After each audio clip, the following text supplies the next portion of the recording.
Community Theater in Middletown. This is Ed Strother talking today with Mrs. Earl Muterspaugh. I knew her when she was Ann Clark, and Ann Clark becomes Ann Clark Muterspaugh. The date is August 29th, 1985, and the time of the afternoon is about 4:28.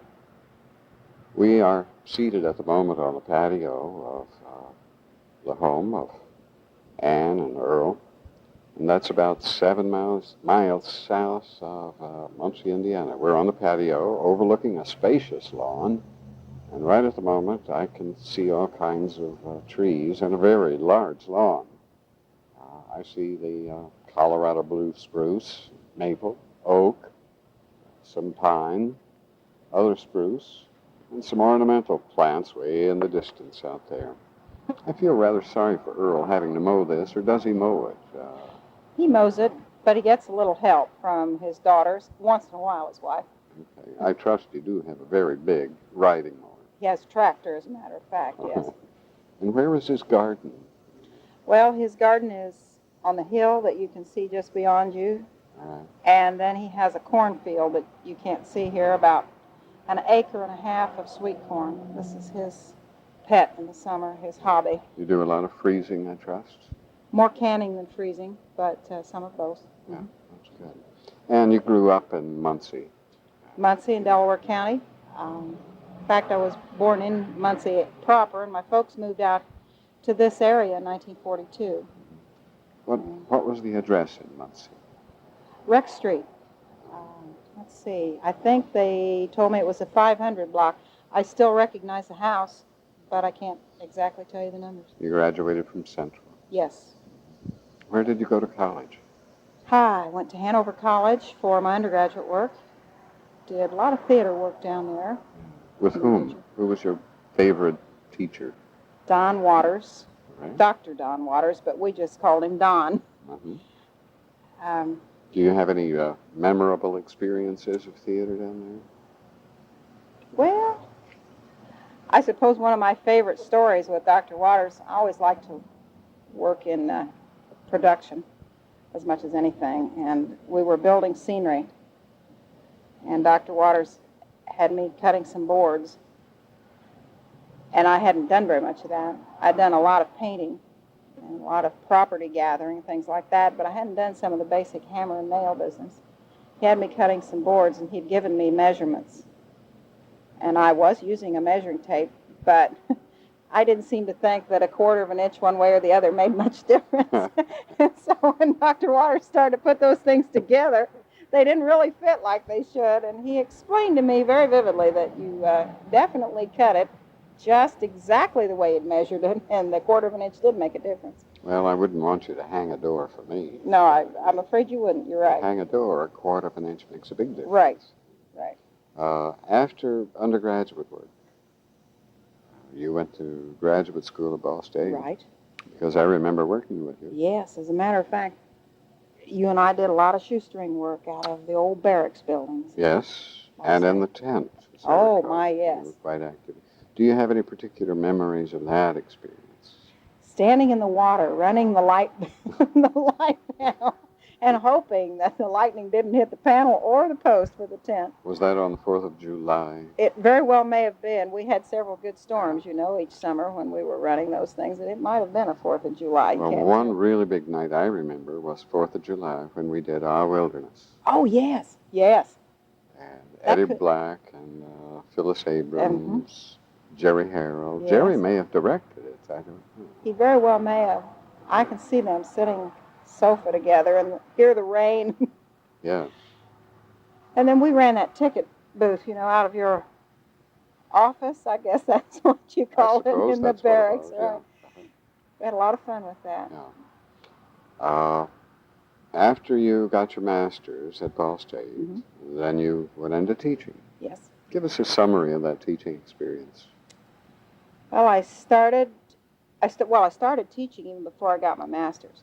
I started teaching at Yorktown High School and did a little bit of theater work there, but not much. Taught there a year when Storer Junior High School opened in Muncie, and it was junior high school then, not middle school. It was 7th, 8th, and 9th grade. Mm-hmm. I moved into store, and I taught there with John Walker as principal for 5 years. He's now deceased. No, John's Oh, still alive. is he? Uh-huh. I'm sorry. Yes. Coached a few plays there. We did a musical each year and what we called a straight show for the freshmen. The musical was an all-school play, and the other one was, the straight show was a freshman play. Tracy Cogswell was there, and Tracy had quite a flair for theater also. And, Yes, she did. right. And she and I collaborated and did quite a few good things there. We had a lot of fun. And then after I was married, discovered we were expecting our first child, and at that time they were not really eager to have people who were pregnant teaching. And I would not have been able to have the baby delivered before the school year started again. So I decided to take some time out and worked with my own 2 children at home. And How many years were you out? 6 years. And then after that, you did what?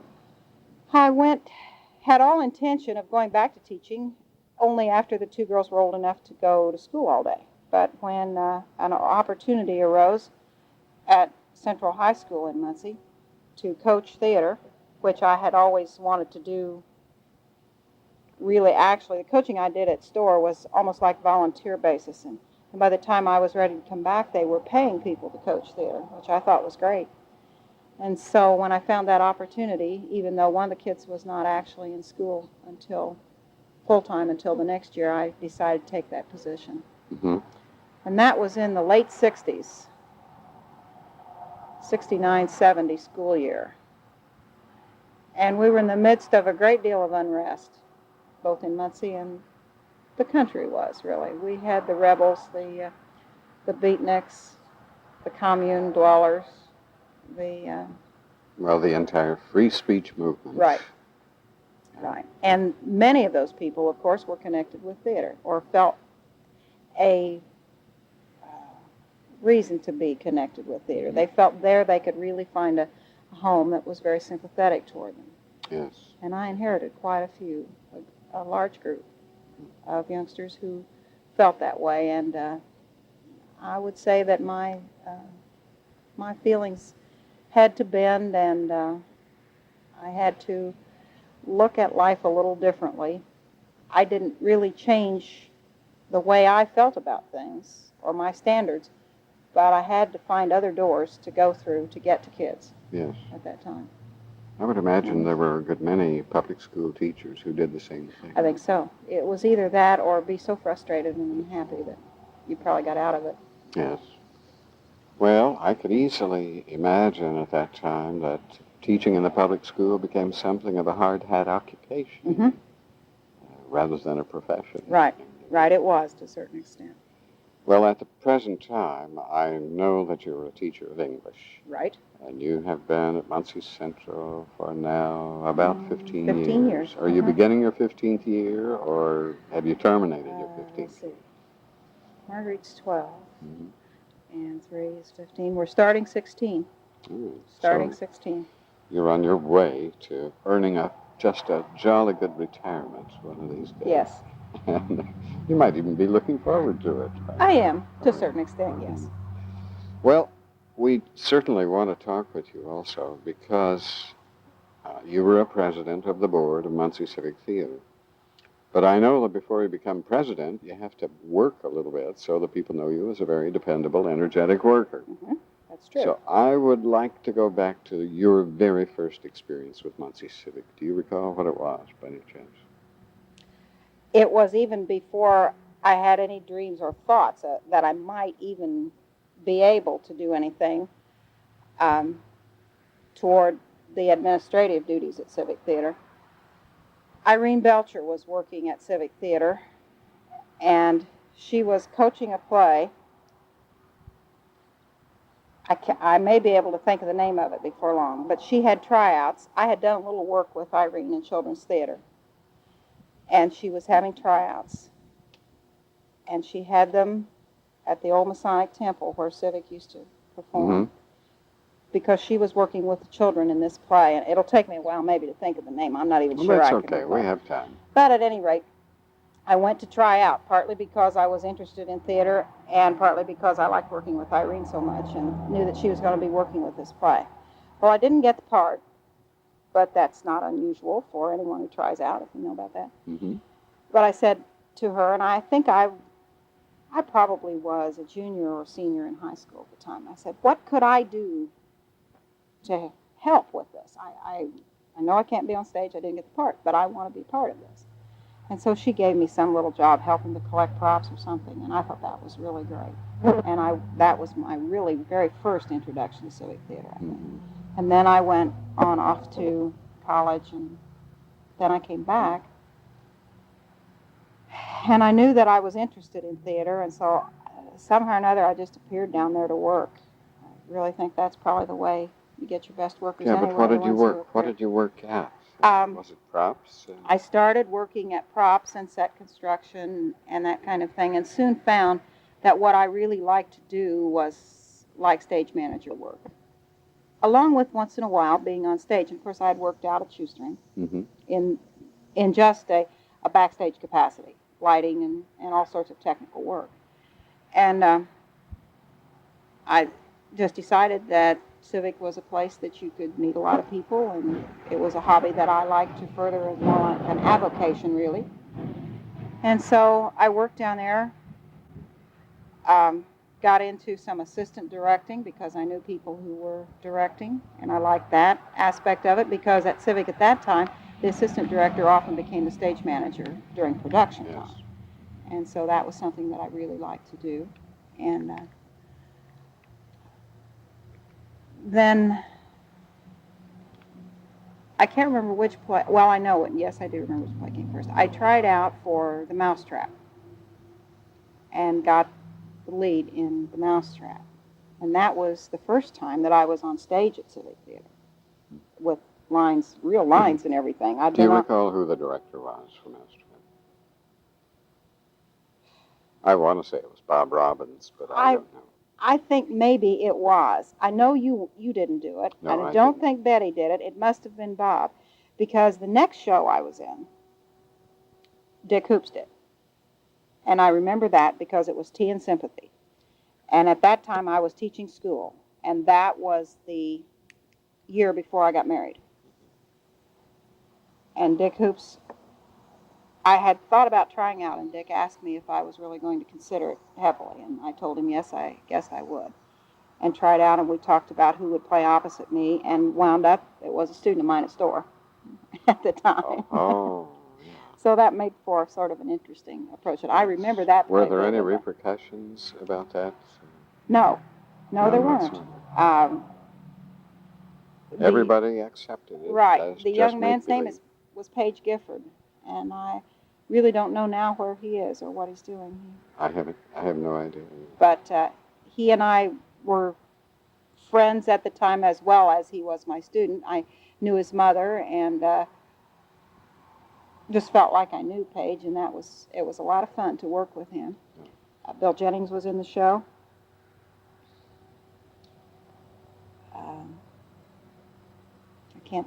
I can picture the other lady who was in the show, and I can't say her name right now. That may come to me too. Yeah, that's okay. But those were the two major roles that I had, and I thoroughly enjoyed those roles. When you think of that experience, were they also the highlights of your civic theater days? That is, your performance days? Performance days, yes. In fact, those are the only two roles I've had on civic stage. I expect the highlight of civic theater, total highlight, would be the production of The King and I. Why? Why? Well, I directed the show, for one thing, and I really liked it. My husband helped to produce it, and some people who were very good friends of ours, and partly through Civic and partly not. Treva Riggin had always been a very good friend of ours, and she was the musical director. And Ralph Kim, who was teaching with me at the time at Store, or had taught with me at Store, was in the show. Ron Kratz, whose artistic endeavor I really appreciated, worked hard with it. And Doug Belcher worked a lot with the technical work, and it just seemed like a group of people, even though many of them were older, that I had a great deal of respect for, and we got along so well, and we thought the show was a great success. Well, let me tell you, I think I've told you before, but I'll put it now on record to make it a matter of history, if you please. But I do think it was a very fine production. Thank you. I think it's one of the finest musicals that I have seen at Civic. Very good. And when I compare it, really, with some of the musicals that have been produced recently, it just rates very, very high. So you are to be congratulated, however belatedly my congratulations come. I'm sure you said something at the time, too, Ed. Well, I think it's a very fine production. Now, who played the role of the king in that? Paul McDaniel was the king, and Bert Lyon was Anna. I had remembered Bert, but I had forgotten that Paul did the king. Mm-hmm. But it was a good combination. Yes, it there. was. Good voices. It was. And both knowledgeable about music. Right. Fortunately Which I think is important to musical production. Oh, surely is. And Ralph Kim then was in it, and his wife, Gail, was also in it. Mm-hmm. Now, somewhere in the 60s, the late 60s, and the precise year is not important, you became president. Mm-hmm. Now, let's talk about your term as president. What do you remember most significantly about that term? I would say that it was 2 terms, which was highly unusual, back to back, and which I felt very flattered about. Mm-hmm. Civic was undergoing some growing pains at that time. We soon realized with production of big musicals that we really needed to work on getting somebody who could help us with costumes. Up until that time, and even with King and I, we rented costumes from big costume houses in New York. And they were horrendously expensive then. I'm sure they're even prohibitive now. It was difficult. We had very good property and costume people here in Muncie, but we didn't have people who had the time to construct costumes. And a lady named Gladys Hearn began to make her presence known around the theater. And we discovered that Gladys had a great deal of talent in costume construction, and lots of other ways too. She began to replace a property mistress that we had at Civic Theatre. And that was not an easy job. All the jobs at Civic Theatre, save the director, were volunteer at that time, and they are not now. And that meant that people like me, who carried a full-time job, and my husband, who also had a full-time job, did these things evenings, weekends, late into the night, early into the morning. And you thanked each other, and the audience applauded, but that was about it, you know. Mm-hmm. And so it was difficult. It's always difficult to replace volunteers. And it was really difficult when we found that we had some sort of professional people sort of really wanting to get in there. Mm-hmm. The ticket situation was something else that had just almost never been handled except by one person. And we felt we had moved into the theater, and we had every other aspect of the theater at the theater except the ticket operation. And so I would say that I was instrumental in some major changes in the backstage operation of Civic. And by backstage, I just mean the part the public doesn't really see. Yeah. Both backstage so far as stage is concerned, and then with the ticket operation, we made some Who major handled changes. tickets for you? Do you recall? Helen Schilling handled tickets the first year that I was there, and then Rex Parker's wife took over the box office and handled it for a couple, 3 years. After that, I helped her a little bit, and then it moved on into a very similar operation to what it is now. Bill Jennings went on with it, he and his wife, and They did it for a number of years, yes. didn't Mm-hmm. they? Well, it comes natural to Bill. He's used to handling money, Right. having worked in a bank, Mm-hmm. and as well as in a public school. It also became, during that time, was the first time that we actually had printed tickets for each individual show. Up to that time, when you bought a season ticket, you got a little card that listed your shows.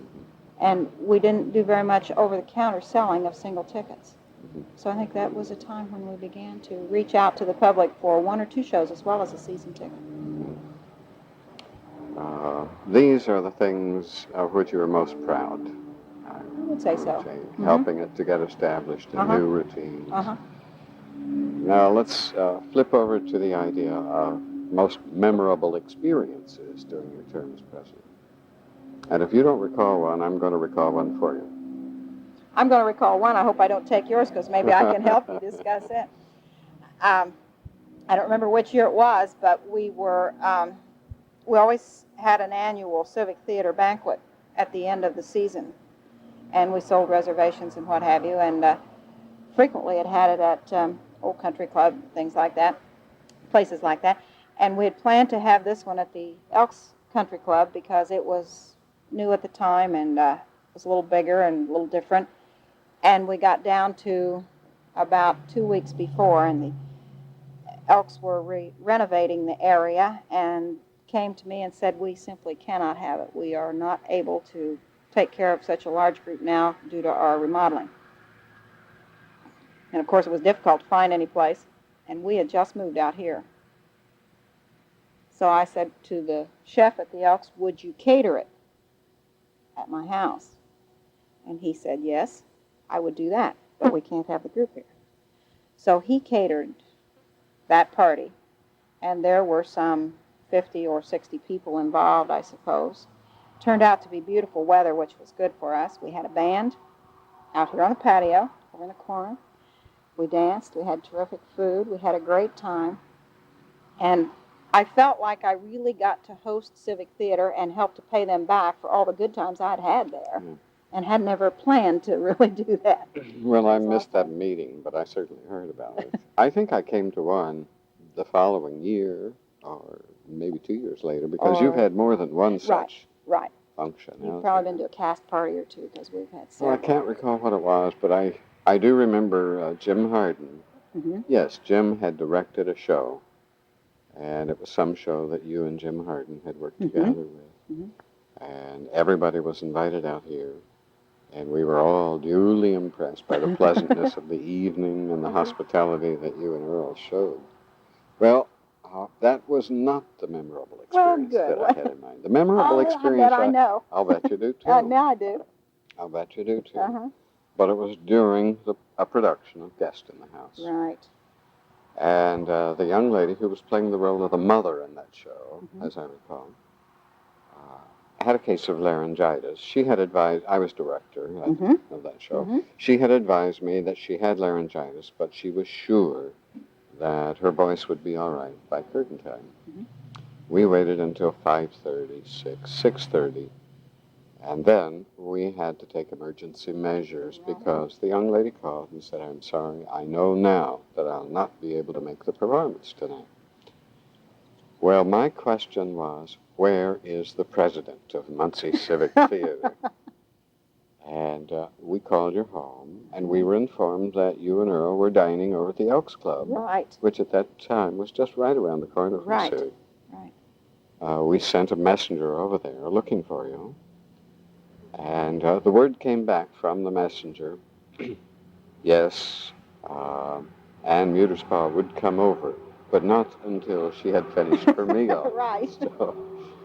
So Ann came in, I think, maybe a half hour, 45 minutes before curtain time. And I do remember that I gave you the blocking for Act 1. Right. Before. Now, again, I don't mean this to be embarrassing to you, but let me tell you what a marvelous job you did.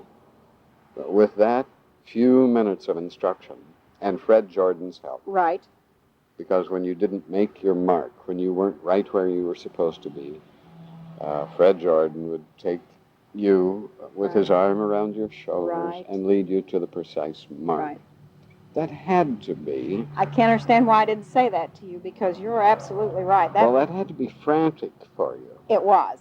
It was really scary. Yeah. But you did not look frightened at all. You did not look in the least apprehensive.